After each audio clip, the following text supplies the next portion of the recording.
The blizzard had already killed 3 families by dawn, their cabins crushed under snow or frozen from wind, tearing through failed chinking. But one cabin in the valley still glowed warm through the whiteout, protected by a structure so strange that neighbors had spent 18 months calling its builder insane. Before we go further, drop a comment and let us know where you're watching from. And if you love stories of frontier ingenuity that saved lives, hit that subscribe button, because tomorrow's tale is even more impossible than this one. The storm had been raging for 36 hours when Jacob Miller noticed the light. He stood at what remained of his cabin's window, ice forming on the inside of the glass, watching snow drive horizontally through the Colorado darkness. His family huddled near the failing fireplace, wrapped in every blanket they owned. The temperature inside had dropped to freezing, despite the fire burning constantly. Wind found every gap in the chinking, every weakness in the construction, and the cabin groaned under snow weight that accumulated faster than physics should allow. Through the whiteout conditions, perhaps 200 yards distant, a warm yellow glow marked Thomas Farrow's place. Jacob had watched that light for hours now, unable to understand what he was seeing. The storm that was destroying his cabin, that had already collapsed the Henderson place a mile north and likely killed the Patterson family whose chimney fire he had seen extinguish hours ago, seemed to have no effect on the sniper's strange structure. Thomas Farrow had moved to the valley 2 years earlier in the autumn of 1874. He was a quiet man in his late 30s who spoke little about his past beyond acknowledging he had served as a Union sharpshooter during the war. He had purchased 80 acres of rough mountain land, built a solid if unremarkable cabin during his first year, and seemed content to trap and hunt in isolation. The community had accepted him as another man seeking peace after the violence of war. Then in the fall of 1875, Thomas had started building something that defied explanation. He had erected massive vertical posts around his cabin, 8 of them, each sunk deep into the ground and rising 15 feet into the air. Neighbors had speculated endlessly about his intentions. Some thought he was building a barn. Others suggested a defensive palisade. A few wondered if the war had damaged his mind, and he was constructing something that made sense only to him. When Thomas had begun spanning those posts with heavy beams and building a second roof above his existing cabin roof, the speculation had turned to open mockery. Jacob himself had laughed with the others at the autumn barn raising when someone had called it Farrow's folly. The idea of building a roof over a roof seemed like the project of a man who had spent too many years alone in the mountains. The structure looked absurd, a massive shed roof hovering 6 feet above the cabin's original roof line, extending 8 feet beyond the cabin walls in every direction. But tonight, watching that steady light glow through conditions that were killing his own family, Jacob Miller was no longer laughing. Whatever Thomas Farrow had built, it was working in ways that traditional construction could not match. The answer to why would reshape how men built cabins in the high country for the next 40 years. Thomas Farrow earned his nickname during the war, though few in the Colorado Valley knew the story. He had been part of Berdan's sharpshooters, a Union regiment that selected only men who could place 10 consecutive shots within a 5-inch circle at 200 yards. Thomas had exceeded that standard considerably. His commanders had valued him, not for his shooting alone, but for his patience and observational skills. He could remain motionless for 16 hours, watching enemy positions, noting patterns that other men missed. He saw how weather affected powder, how wind changed trajectories, how temperature altered metal and wood. He learned that survival came from understanding environment and physics, not from courage or aggression. The war had ended 12 years ago. Thomas had returned to Pennsylvania briefly, found civilian life intolerable, and drifted west. He had worked as a surveyor in Nebraska, a carpenter in Kansas, and a scout for a railroad company in Wyoming. Each occupation had taught him something about construction, materials, and how structures failed under stress. By the time he reached Colorado in 1874, He carried knowledge that combined military precision with practical engineering understanding. He was tall and lean, weathered by sun and wind, with pale blue eyes that seemed to look through things rather than at them. His movements were economical and deliberate. He spoke only when speech served a purpose. The valley settlers found his silence unsettling, interpreting quietness as unfriendliness or arrogance. In truth, Thomas simply had little interest in casual conversation. He observed, calculated, and acted. Words were tools to be used sparingly, like ammunition. His cabin sat on a slight elevation at the valley's eastern edge, positioned where he could see approaching weather and visitors from considerable distance. The location was not accidental. Thomas had spent 2 weeks in the autumn of 1874 walking the valley, studying drainage patterns, wind direction, sun exposure, and sight lines before selecting his building site. Other settlers had chosen locations based on water access or timber proximity. Thomas had chosen based on tactical and environmental advantage. The original cabin he built that first autumn was conventional in appearance, but exceptional in execution. Every log was selected for straightness and uniform diameter. Every joint was fitted with precision that left minimal gaps. The door hung perfectly. Plumb. The chimney drew smoke efficiently. Neighbors who helped with the raising had noted his exacting standards but saw them as mere perfectionism rather than systematic engineering. Thomas trapped beaver and marten through his first winter, learning the mountain's rhythms and dangers. He watched how snow accumulated on different slopes. He noted where wind created drifts and where it scoured ground bare. He observed how cold settled in valleys and how temperature varied with elevation. And he paid particular attention to how cabins performed under winter stress, especially after the night in February of 1875 when the Henderson family's first cabin had collapsed under snow weight, nearly killing them all. February 19, 1875, brought heavy, wet snow to the valley. Thomas had been checking his trap lines when he heard the crack echo across the frozen landscape.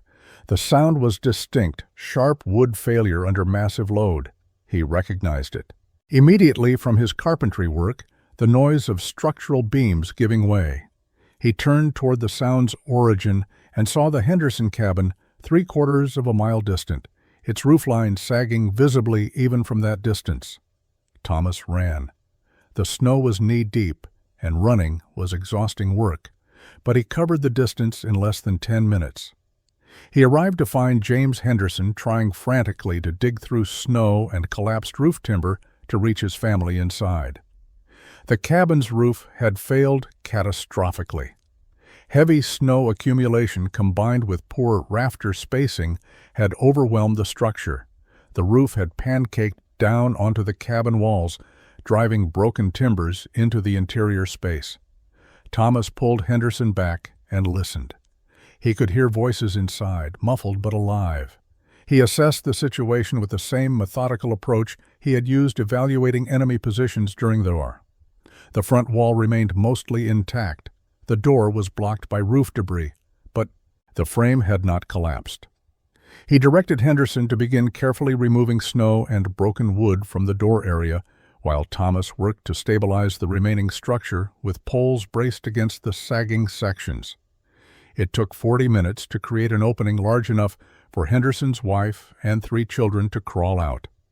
They were terrified and bruised, but not seriously injured. The family's survival was largely luck. The roof had fallen in a way that created a protected pocket rather than crushing them directly. Had the collapse occurred at night while they slept, the outcome would likely have been fatal. Thomas helped the Henderson family gather what they could salvage and move to a neighbor's cabin. He then spent an hour examining the failed structure in detail.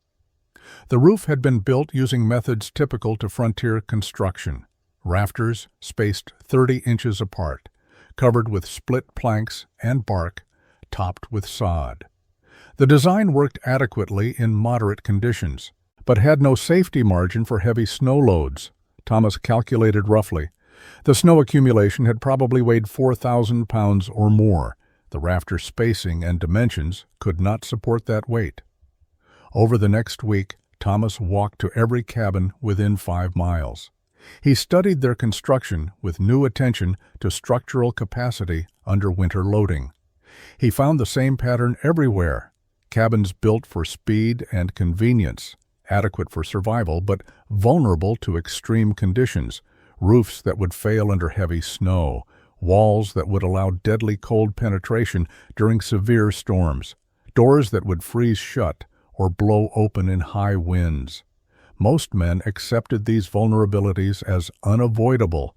Mountain living was dangerous. Cabins failed sometimes. People died. That was reality. But Thomas thought differently.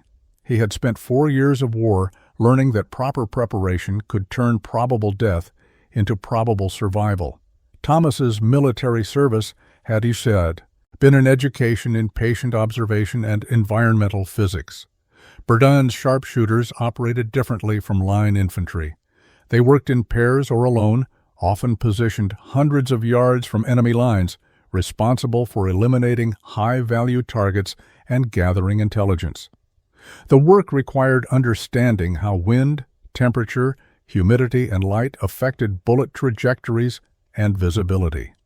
More importantly, it required building positions that could be occupied for extended periods without detection or compromise. Thomas had learned to construct shooting hides that were invisible from 10 yards, that remained comfortable in rain or cold, that provided protection from return fire while allowing clear fields of observation. He had learned that multiple layers of concealment were superior to single barriers. He had learned that air gaps between layers provided insulation and structural strength. He had learned that the space around a position was as important as the position itself, that controlling approaches and sight lines multiplied defensive effectiveness. He had also learned about failure points. He had seen fortifications that appeared strong but collapsed under artillery fire because their designers had not understood load distribution. He had seen breastworks that funneled enemy fire into kill zones because their builders had not thought about angles and ricochets. He had seen men die in positions that should have been safe because some small oversight, some ignored detail, had created a vulnerability. The war had taught him that survival was engineering, not luck. Men who studied their environment, who understood materials and forces, who planned for worst conditions rather than average conditions, survived. Men who relied on tradition or assumed that adequate preparation was sufficient died when conditions exceeded their assumptions. Thomas had carried these lessons west. He had watched buildings fail in Nebraska windstorms because their builders had not understood lateral bracing. He had seen Kansas homesteads burn because chimneys had been constructed without proper clearance from combustible materials. He had observed Wyoming railroad bridges wash out because engineers had underestimated spring flood volumes. Each failure had reinforced his conviction that most construction was dangerously inadequate, built to minimum standards rather than maximum survival requirements. When he arrived in Colorado and began planning his own cabin, he had approached the project as he would have approached building a forward observation post in hostile territory. He identified the threats: extreme cold, heavy snow, high winds, fire, structural failure, wildlife intrusion. He researched how each threat could be mitigated. He designed systems with redundancy and safety margins. His first cabin reflected this thinking, but it was still fundamentally conventional. A very well-built cabin, but still a single-layer structure, vulnerable to overwhelming conditions. The Henderson cabin collapse had crystallized something in Thomas's mind. He had been thinking about cabin construction as perfecting traditional methods. After watching that roof fail and nearly kill the family, he realized that perfecting inadequate design was still inadequate. He needed to think beyond tradition entirely. The spring of 1875 transformed Thomas from careful builder into systematic researcher. As snow melted and temperatures rose, he began a methodical examination of every failed or damaged cabin within a day's ride of his location. He carried a notebook, a measuring tape, and a carpenter's square. He documented everything he observed with the precision he had once used mapping enemy positions. The Henderson cabin remained his primary study site. With the family relocated and the structure abandoned, Thomas could examine the failure in detail. He measured rafter dimensions and spacing. He calculated the roof's surface area and estimated snow weight at the time of collapse. He studied how the failure had propagated, which timbers had broken first, and how that initial failure had cascaded through the entire structure. He sketched the geometry and noted every relevant dimension. He found other cabins that had suffered lesser failures during the winter. The Patterson place had lost half its roof to wind. Thomas studied the remaining half, identifying how the roof's attachment to the walls had been inadequate to resist lateral forces. The Miller cabin had developed severe ice dams that had driven water under the roofing material and rotted the rafters. Thomas examined how roof pitch and eave design had contributed to the problem. The Crawford homestead had experienced catastrophic heat loss during a cold snap, nearly freezing the family despite a fire burning continuously. Thomas measured the gaps in the chinking and calculated heat loss rates. He expanded his study beyond failures to examine how snow and wind interacted with structures. He walked the valley after each spring storm, observing accumulation patterns. Snow did not distribute evenly. It drifted against certain walls and scoured away from others based on wind direction and structure geometry. It built up on roofs at different rates, depending on pitch and surface texture. It created loading patterns that were far from uniform. Thomas measured snow depth at various distances from cabin walls. He documented how roof overhangs affected snow accumulation near foundations.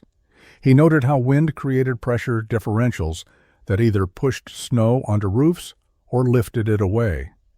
He observed that cabins with minimal roof overhang experienced snowbanking against their walls, while cabins with extended eaves created protected zones where snow depth was significantly reduced. He studied temperature variations around structures. Using a thermometer he had purchased in Denver, he took readings at different heights and distances from cabin walls. He discovered that temperature near the ground was often 10 degrees colder than temperature at roof height. He found that wind speed increased with height above ground, creating different stress patterns on different parts of structures. By late May, Thomas had filled 3 notebooks with observations, measurements, and calculations. He had documented failures comprehensively. He had measured environmental forces systematically. He had begun to understand the physics governing how structures survived or failed in mountain conditions. Most importantly, he had identified the fundamental problem with conventional cabin design. Every cabin he studied was a single-layer system. One roof, one set of walls, one thermal barrier. When conditions overwhelmed that single layer, the entire structure failed. There was no redundancy, no backup system, no graduated defense against extreme conditions. In June of 1875, Thomas made a journey that puzzled his neighbors. He rode north into the high timber country, leading 2 pack mules, and did not return for 9 days. When he came back, the mules were loaded with logs that seemed to serve no obvious purpose. They were not standard cabin logs. They were tall and straight, 15 to 18 feet in length, stripped of branches but with bark intact. They were uniform in diameter, approximately 14 inches thick throughout their length. Thomas had clearly spent days selecting and cutting these specific trees. Jacob Miller encountered Thomas on the trail as he returned and asked about the timber. Thomas explained he was building an addition to his cabin. Miller examined the logs and pointed out they were too long and too uniform for wall logs, too thick for roof rafters. Thomas offered no further explanation. Miller rode away convinced that Farrow was planning something unusual, but unable to guess what. Thomas made 3 more trips over the following month, each time returning with similar loads of carefully selected timber. By late July, he had accumulated 32 long straight logs, all similar in dimension and quality.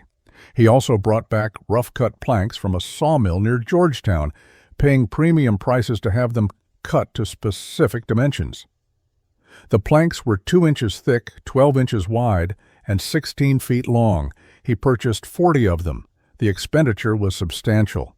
Thomas had a good trapping season and had saved most of his earnings, but the timber and milled lumber consumed nearly half his accumulated funds. Neighbors who learned about the purchases thought he was being reckless. Building materials were expensive on the frontier. Spending that much money on construction seemed excessive for a man living alone. Thomas also purchased hardware that raised further questions. He bought 60 pounds of square-cut nails, far more than normal cabin construction required. He acquired 8 heavy iron brackets designed for barn beam connections. He purchased bolts, iron strapping, and specialized fasteners that had to be ordered from Denver. The total cost of materials exceeded what most men spent building entire cabins.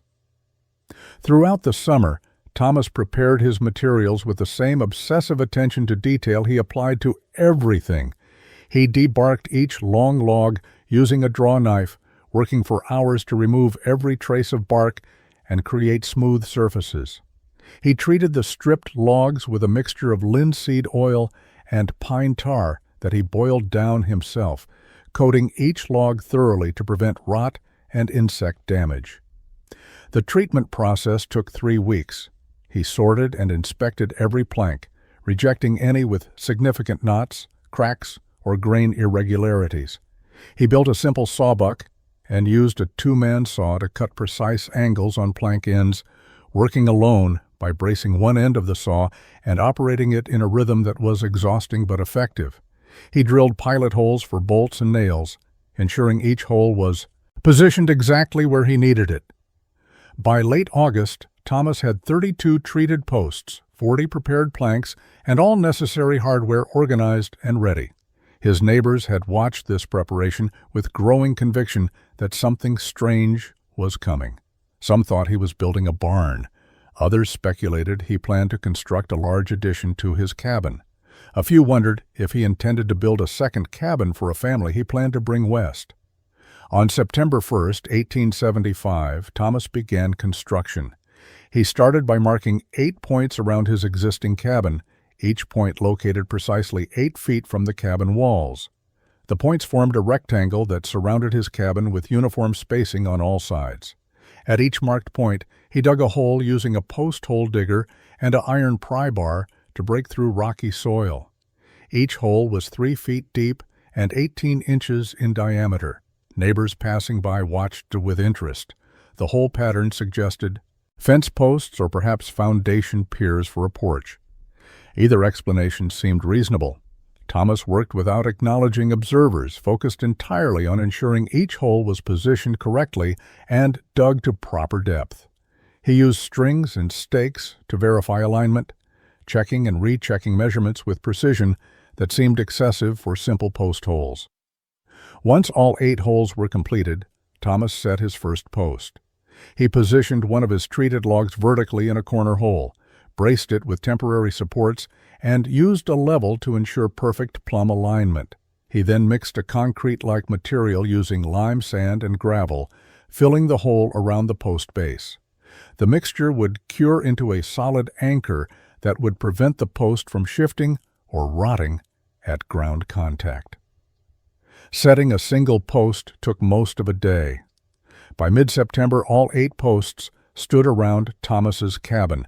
Each rose 15 feet above ground level, positioned with geometric precision at the corners and midpoints of the rectangle surrounding the structure.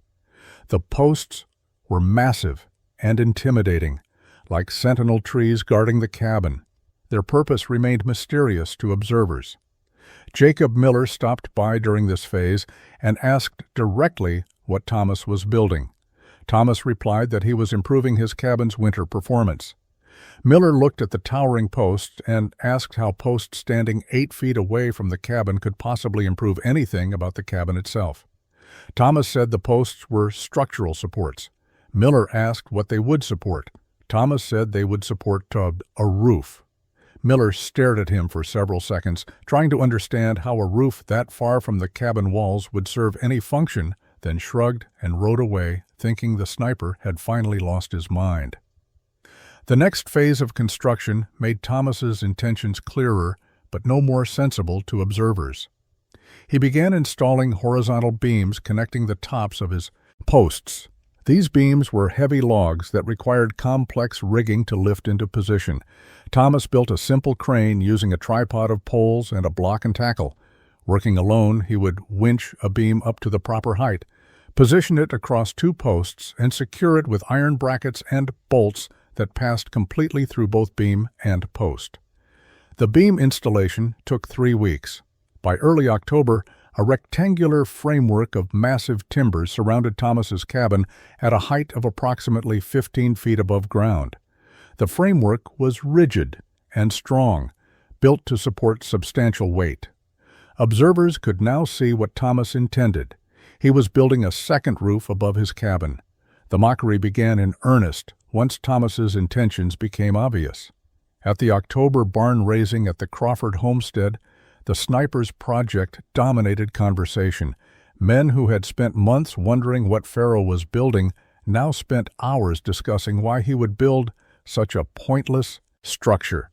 The criticisms were numerous and confident. James Henderson, whose family Thomas had helped rescue from their collapsed cabin, argued that the project made no practical sense. A cabin already had a roof. Building a second roof above it accomplished nothing except wasting materials and labor. If Thomas wanted better roof protection, he should have torn off his existing roof and built a stronger one. Instead, he was building 2 roofs, doubling the cost and effort while gaining no benefit. William Crawford pointed out the aesthetic absurdity. The structure looked ridiculous, a cabin cowering beneath a giant shed roof like a child hiding under a blanket. The proportions were wrong. The massive posts and beams overwhelmed the modest cabin. It looked like something built by a man who did not understand basic architectural balance. Crawford suggested, only half joking, that perhaps Thomas intended it as some kind of fort and planned to add walls connecting the posts. Jacob Miller focused on the wasted resources. He calculated that Thomas had spent more money on the unnecessary second roof than Miller had spent building his entire cabin. The materials could have built a barn, a storage shed, or a second dwelling. Instead, they were being used for construction that served no identifiable purpose. Miller characterized it as the folly of a man who had money to waste and time to kill. Others questioned Thomas's mental state. Richard Patterson suggested that perhaps extended isolation had damaged the sniper's judgment. Men who spent too much time alone sometimes developed strange obsessions or lost perspective on normal behavior. Building an unnecessary roof over a cabin seemed like exactly the sort of irrational project a deteriorating mind might undertake. The term Pharaoh's Folly emerged during these conversations and spread quickly through the small community. Within 2 weeks, everyone within 20 miles knew about the sniper's strange construction. Some rode out specifically to see it, then rode away shaking their heads. A few offered unsolicited advice. Thomas ignored all of it and continued working. He proceeded to install the actual roofing system on his elevated framework. He laid rafters spanning between the perimeter beams, spacing them 16 inches apart. The rafters extended 2 feet beyond the beams on all sides, creating an overhang that would project 10 feet beyond his cabin walls. Over the rafters, he installed his milled planks, fitting them tightly and angling them to create a steep pitch that would shed snow and water aggressively. The roof pitch was critical to Thomas's design. He had calculated the angle based on his observations of snow behavior during the previous winter. Too shallow, and snow would accumulate dangerously. Too steep, and wind could get underneath and create uplift forces. He settled on a pitch of 9 inches of rise for every 12 inches of horizontal run, steep enough for efficient snow shedding, but not so steep as to create wind vulnerability. Over the planking, Thomas installed split cedar shakes in overlapping layers, creating a waterproof surface. The shake installation alone took 2 weeks. The structural engineering behind Thomas's design was sophisticated in ways his critics could not appreciate. He had not simply built a roof over his cabin. He had designed a load-bearing system that would protect the cabin while remaining structurally independent from it. The two structures shared no connection points. The outer framework supported itself entirely, transferring all loads directly to the ground through the 8 massive posts. This independence was crucial. If the upper roof failed under extreme snow load, it would collapse outward and downward, falling away from the cabin rather than onto it. The cabin's original roof would remain intact and functional. Conversely, if something damaged the cabin, the protective roof structure would continue standing. The separation created redundancy that single-layer construction could never achieve. Thomas had calculated the load-bearing requirements with mathematical precision. He estimated that heavy, wet snow could accumulate to a depth of 4 feet on the outer roof during extreme storms. 4 feet of wet snow across the roof's 600-square-foot surface area would weigh approximately 15,000 pounds. The 8 posts and connecting beams needed to support that weight, plus safety margin for wind forces and dynamic loading. He had selected 14-inch diameter posts specifically because logs of that dimension, set 3 feet deep in lime concrete, could each support over 5,000 pounds of vertical load. 8 posts provided a total capacity exceeding 40,000 pounds, giving him a safety factor of nearly 3 to 1. This was military engineering applied to civilian construction.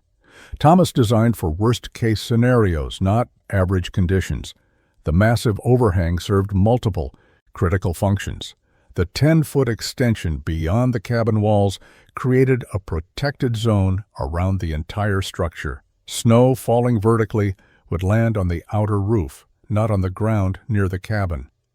Wind-driven snow would hit the outer roof and be deflected upward or outward by the steep pitch and extended eaves. The cabin walls and foundation would remain largely snow-free, even during heavy storms. The protected zone also functioned as a thermal buffer. The space beneath the overhang, but outside the cabin, would be significantly warmer than open ground because it was shielded from wind and precipitation. Thomas could store firewood in this space, keeping it dry and accessible even during storms. He could exit and enter the cabin without immediately confronting blizzard conditions. The overhang created a transitional environment between interior and exterior. Most importantly, the air gap between the two roofs would act as insulation. Cold air and snow above, warm cabin below, with 6 feet of dead airspace between them. The outer roof would reach ambient temperature, potentially 30 or 40 degrees below zero during extreme cold. The cabin roof would remain much warmer because it was not directly exposed to wind and cold. Heat loss through the cabin roof would decrease dramatically because the thermal gradient was distributed across 2 separated surfaces rather than concentrated at one interface. Thomas understood these principles from his military experience with layered fortifications and from observations of how temperature behaved around structures. His design translated theoretical understanding into practical construction. The space between the two roofs was the true innovation. Though no observer understood this, they saw an unnecessary second roof. Thomas saw a thermal envelope that would fundamentally change how his cabin responded to winter conditions. The physics were straightforward once understood, but they contradicted frontier construction intuition. Traditional cabins lost heat through roofs via direct conduction and convection. The cabin's warm interior air heated the roof logs from below. That heat conducted through the wood and immediately encountered cold exterior air and accumulated snow. The temperature differential drove rapid heat transfer. Wind blowing across the roof surface accelerated heat loss by constantly replacing warm air near the roof with fresh cold air. The result was continuous, substantial heat drain that required constant fire maintenance to offset. Thomas's dual roof system interrupted this heat loss mechanism.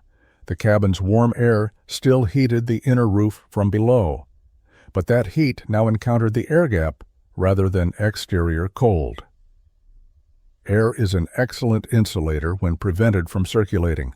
The 6-foot gap between roofs created a stable air mass that warmed gradually from heat rising off the cabin roof. This warmed air became a buffer layer between the cabin's interior, heat and the exterior cold. The outer roof, exposed to wind and weather, would reach ambient temperature. During a blizzard with 30 below zero air temperature, the outer roof surface might actually be 30 below. But the inner roof, protected by the insulating air gap, might only drop to 10 or 15 degrees below zero. The cabin's interior heat now faced a much smaller temperature differential. Reducing the differential from 70 degrees to 50 degrees would decrease heat loss by approximately 30%, a massive improvement in thermal efficiency. Wind effects were equally important. Wind blowing across a traditional cabin roof created negative pressure that pulled heat through any gaps or porous materials.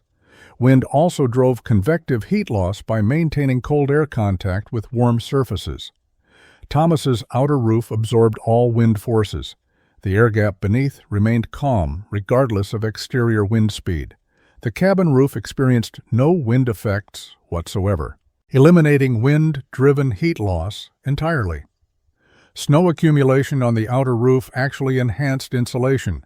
Snow is highly insulating when not in direct contact with a warm surface. 4 feet of snow on the outer roof would create an additional insulating layer above the air gap.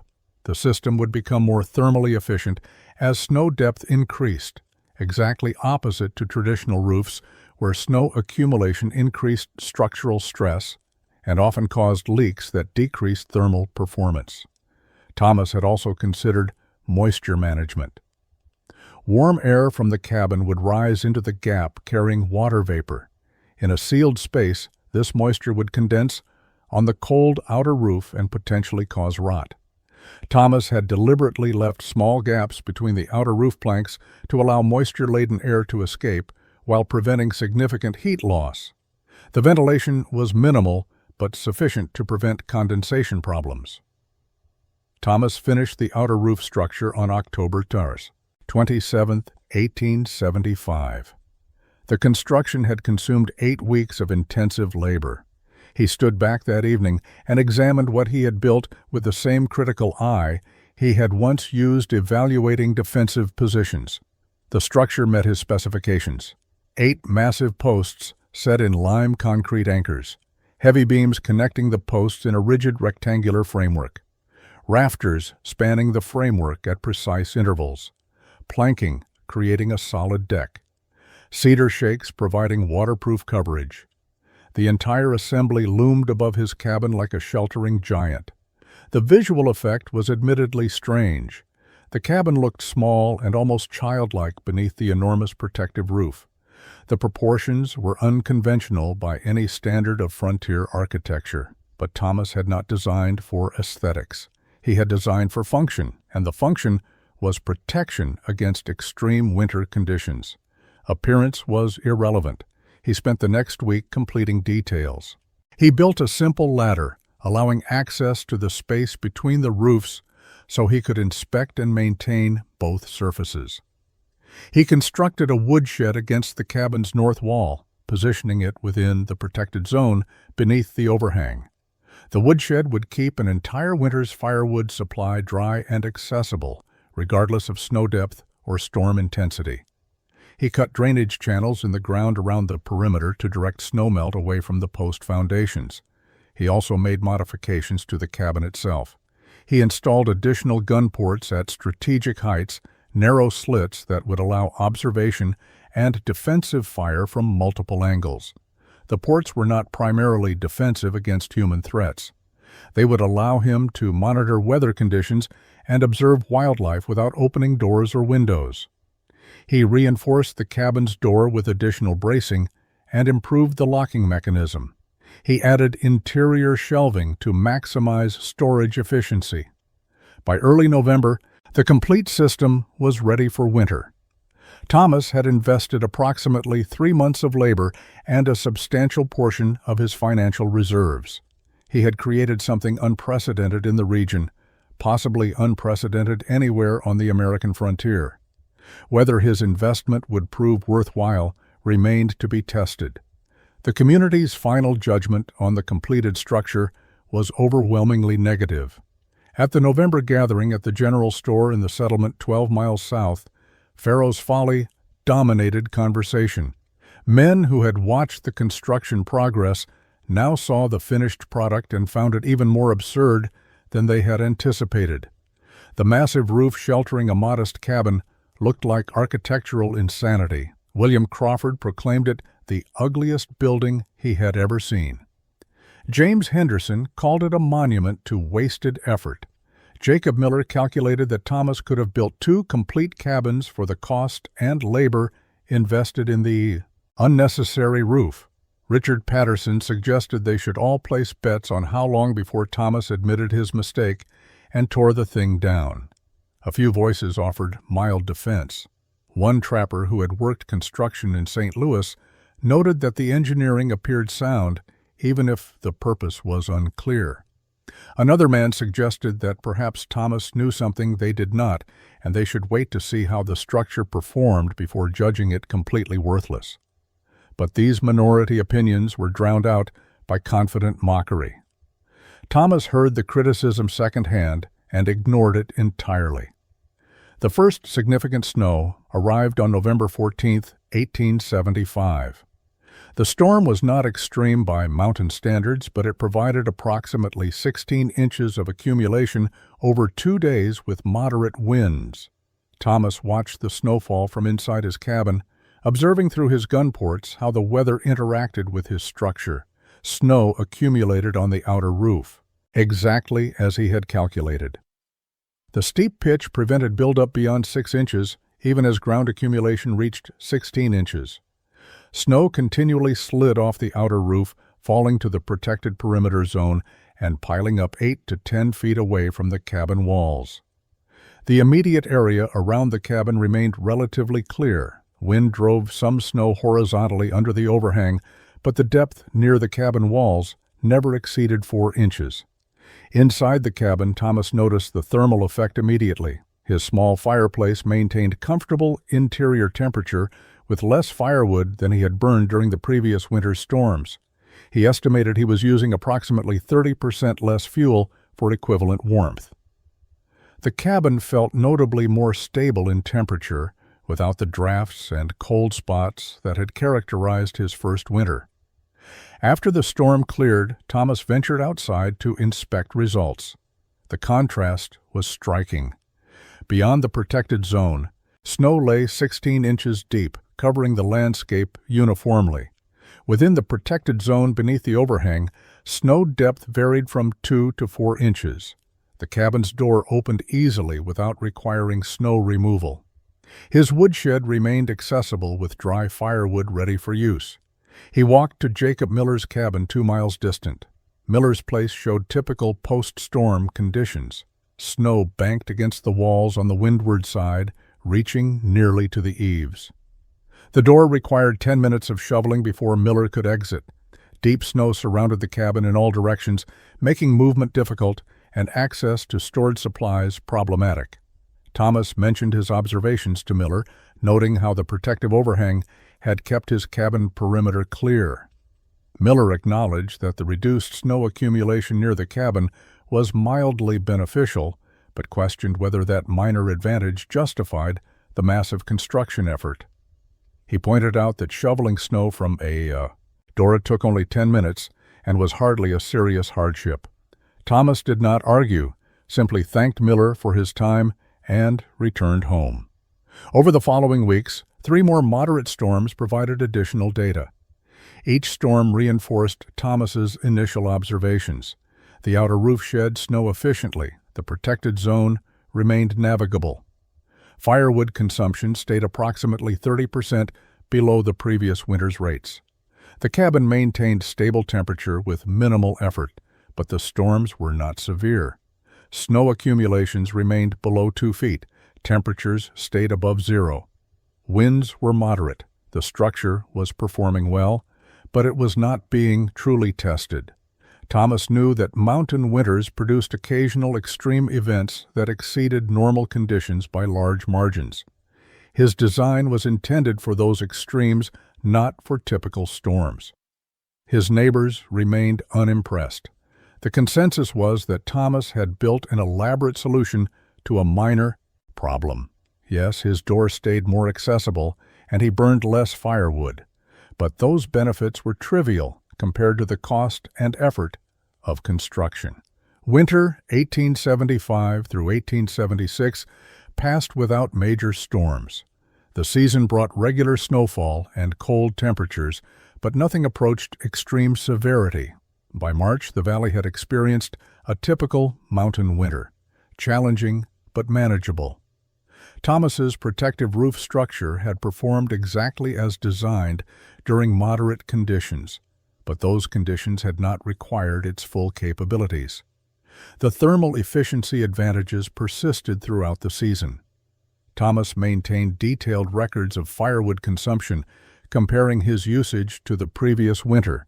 He burned approximately 35% less wood, while maintaining equal or better interior comfort.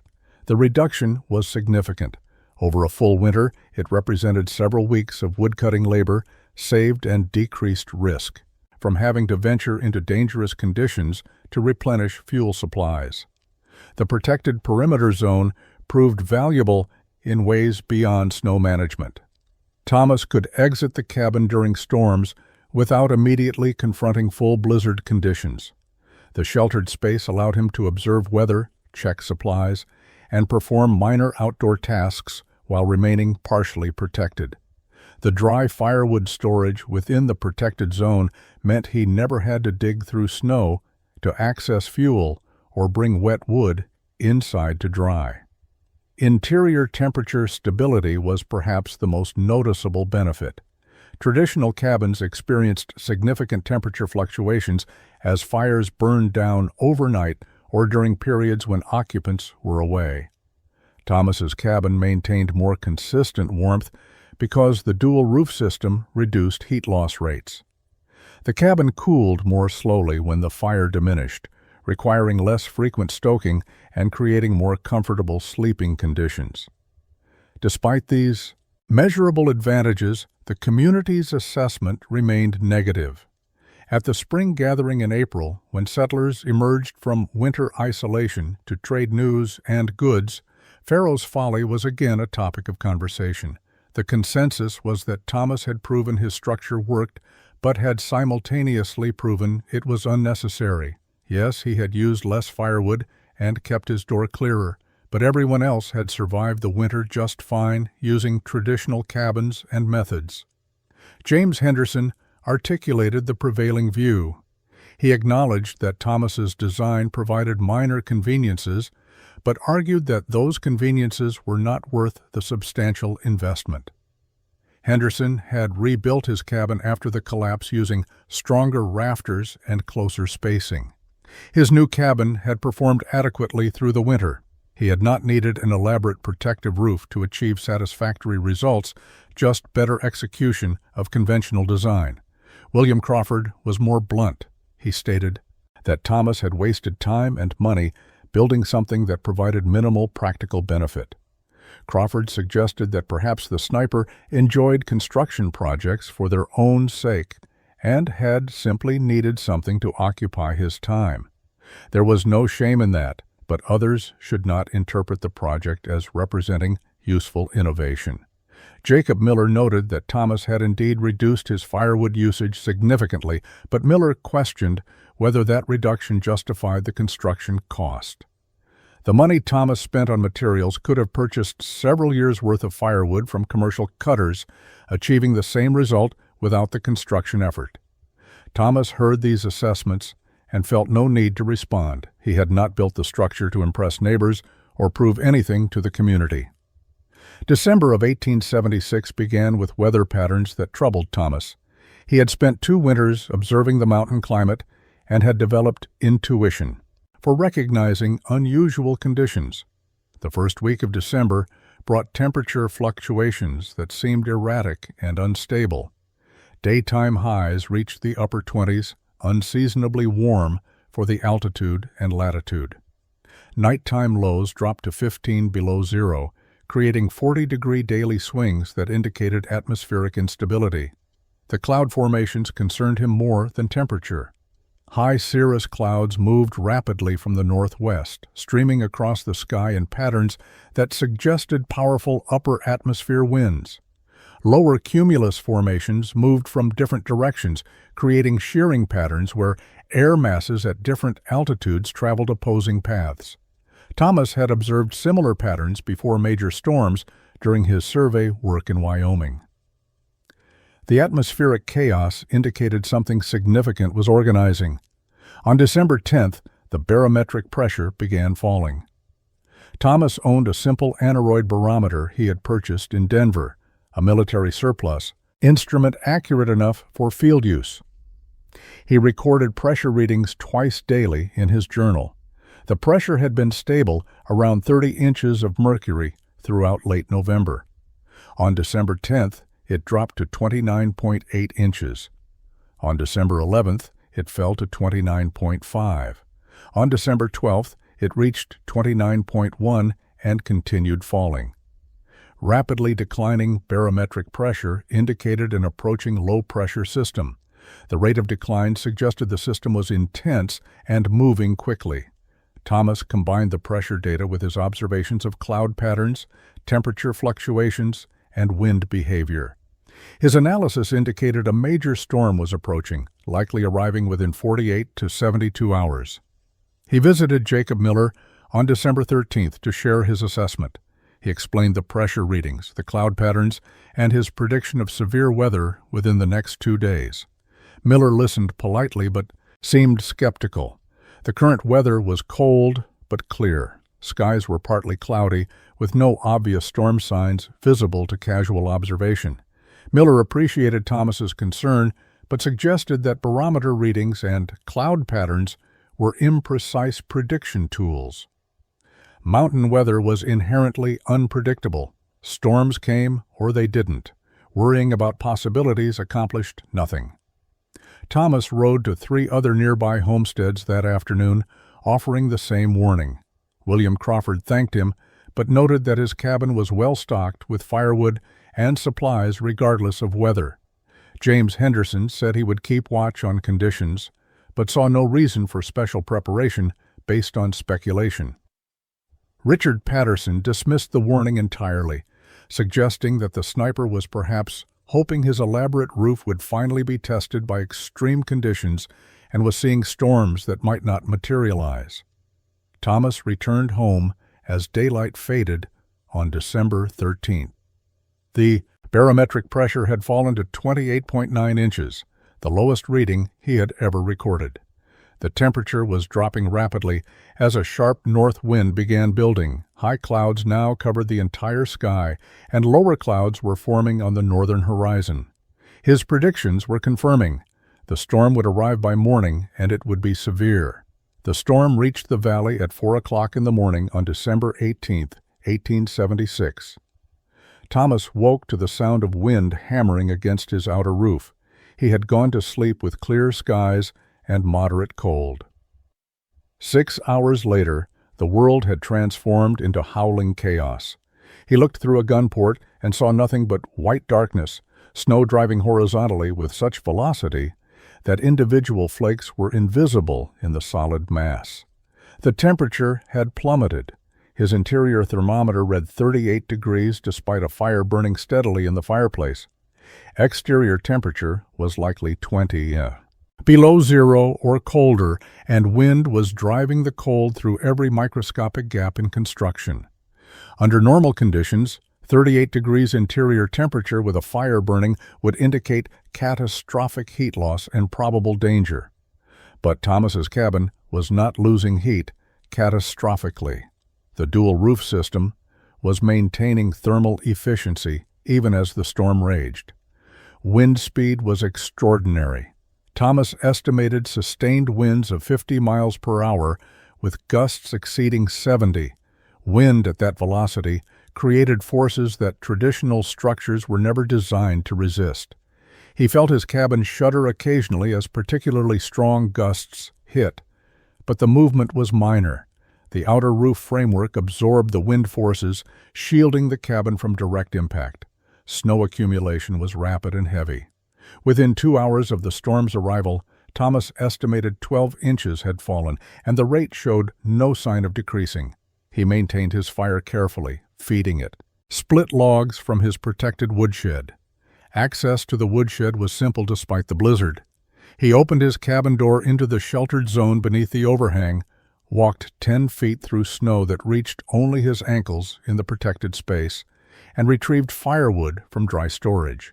The entire process took less than 2 minutes and required no exposure to the full storm. He made this trip every 3 hours throughout the day, maintaining steady heat without difficulty. By midday, the storm had intensified further. Visibility was 0. Temperature continued falling. The wind became a constant roar, punctuated by shrieking gusts. Snow depth on open ground was approaching 2 feet, and the storm showed no indication of weakening. Thomas watched through his gun ports as snow accumulated on his outer roof to a depth of perhaps 8 inches before sliding off in cascading sheets. The steep pitch prevented dangerous buildup exactly as designed. Interior temperature stabilized at 40 degrees. Thomas wore a heavy coat and remained comfortable. His fire consumed firewood at rates he could sustain indefinitely from his stored supply. The cabin was secure, warm enough for survival, and structurally sound. He was experiencing the storm he had built his protective roof to withstand, and the design was performing flawlessly. He thought about his neighbors in their traditional cabins facing this storm directly. Their roofs would be accumulating massive snow weight. Their walls would be experiencing wind forces they were never engineered to resist. Their interior heat would be bleeding away through inadequate insulation and wind-driven convection.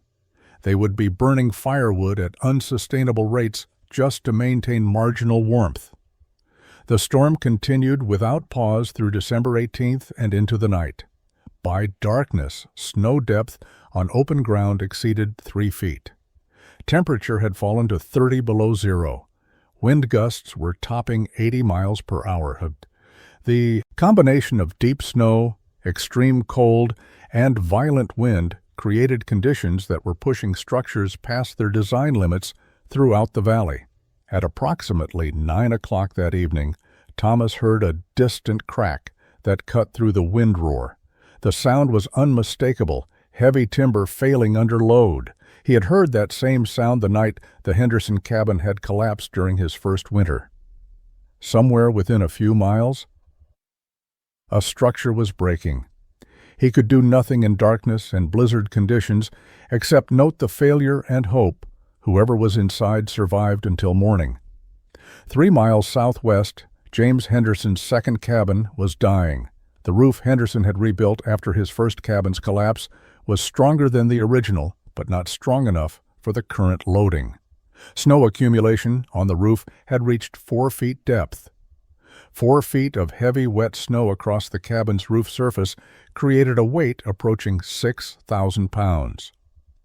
The rafters, sized for normal conditions, were bending under stress they could not sustain.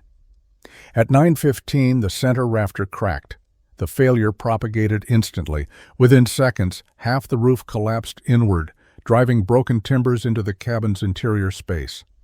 Henderson, his wife, and 3 children escaped serious injury only because they had been sleeping in the cabin's loft space when the collapse occurred. The loft structure remained partially intact, creating a protected pocket above the destroyed main floor. But they were now trapped in a freezing space with no heat source, no protection from wind that poured through the destroyed roof, and no ability to signal for help. 2 miles north of Thomas's cabin, Jacob Miller was fighting a different battle. His cabin roof had not collapsed, but snow weight had compressed the log walls and opened gaps in the chinking. Wind drove through these gaps with brutal efficiency. Despite a fire burning continuously, his interior temperature had dropped to 20 degrees. His supply of split firewood inside the cabin was nearly exhausted. The unsplit logs stored outside were buried under 4 feet of snow and inaccessible in darkness. Miller and his wife huddled near the failing fire, wearing every piece of clothing they owned, trying to survive until dawn. Richard Patterson's family faced immediate danger from a different cause. Their chimney, built with insufficient clearance from the roof structure, had developed ice buildup that blocked the flue. Smoke backed into the cabin, forcing Patterson to extinguish his fire to avoid asphyxiation. Without heat, the cabin temperature plummeted. Patterson's 3 young children were showing early signs of hypothermia. His wife was wrapping them in blankets and holding them close, trying to share body heat, but the situation was deteriorating rapidly. Thomas knew none of these specifics, but understood the general situation. His neighbors were suffering or dying in conditions his structure was designed to defeat. Dawn on December 19th revealed devastation. The storm had weakened slightly but continued driving snow and wind across the valley. Thomas emerged from his cabin into the protected zone beneath the overhang.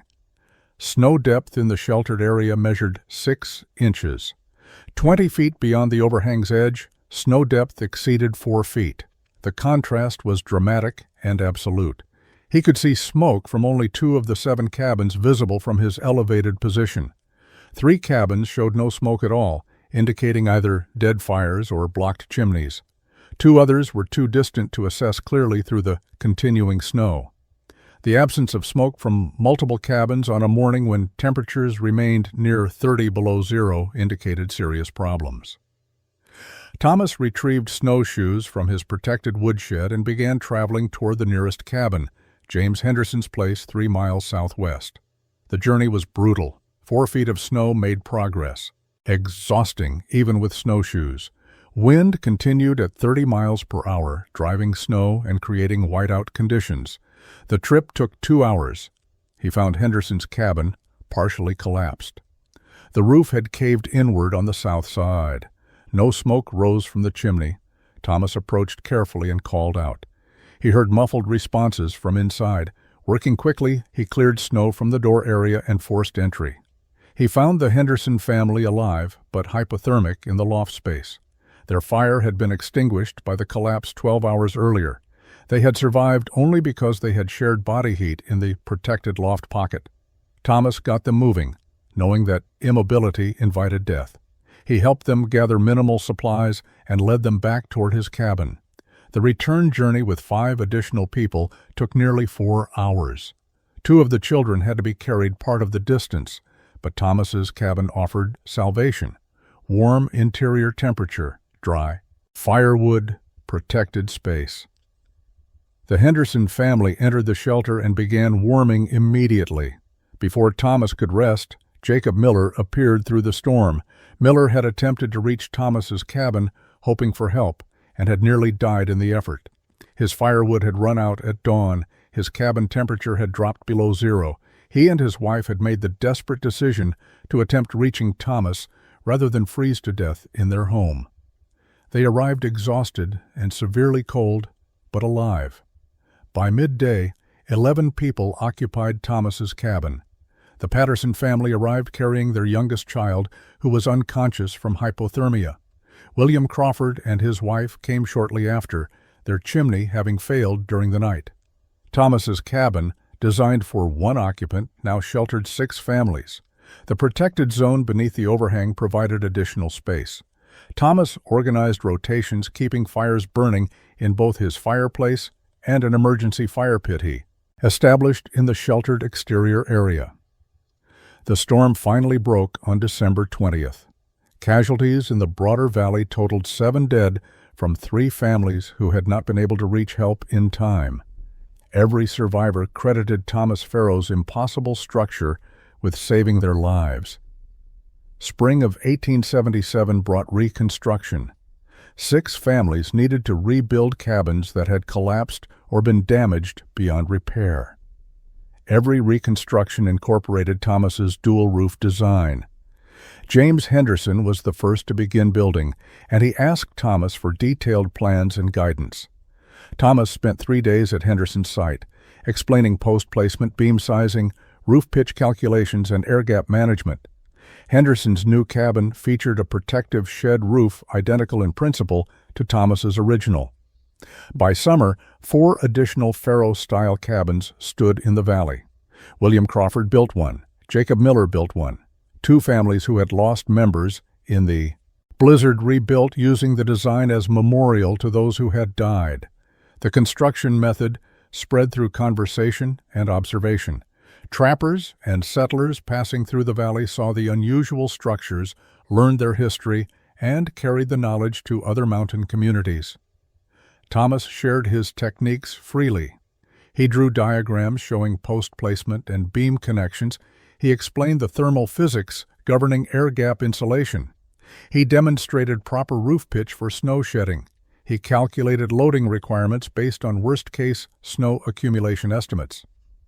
Men who had mocked his construction now sought his expertise with humility born from survival. The term Faro style entered common usage throughout the Colorado high country by 1879. The name referred to any cabin featuring a protective outer roof system, creating thermal buffering and snow management. Variations emerged as builders adapted the principle to different materials and conditions, but the core concept remained consistent. Dual-layer roofing with air gap insulation became standard practice for serious mountain construction. Thomas continued living in his valley cabin for 12 more years. He trapped, hunted, and lived quietly. The community that had ridiculed him now treated him with respect that bordered on reverence. But Thomas was unchanged by the recognition. He had built what he needed to survive. Others had learned from his example. That was sufficient. In 1889, at age 51, Thomas Faro died from pneumonia contracted during a late spring snowstorm. He was buried in the small cemetery outside the settlement. His cabin remained standing, occupied by a succession of trappers and homesteaders who maintained it carefully because it represented something important. By 1900, an estimated 60 cabins throughout the Colorado and Wyoming high country used Faro-style protective roof systems. Modern historians recognize Thomas Faro's innovation as a significant contribution to frontier architecture, though his name remains largely unknown outside specialized academic circles. The principle he developed, thermal buffering through air gap insulation and structural load separation, anticipated engineering concepts that would not become standard practice until the 20th century. His legacy was built not in recognition or fame, but in empty space between 2 roofs, space that saved lives through nothing more complicated than understanding how heat moves and how snow falls and how wind blows. The impossible structure that neighbors had mocked became the standard by which mountain cabins were judged for 2 generations.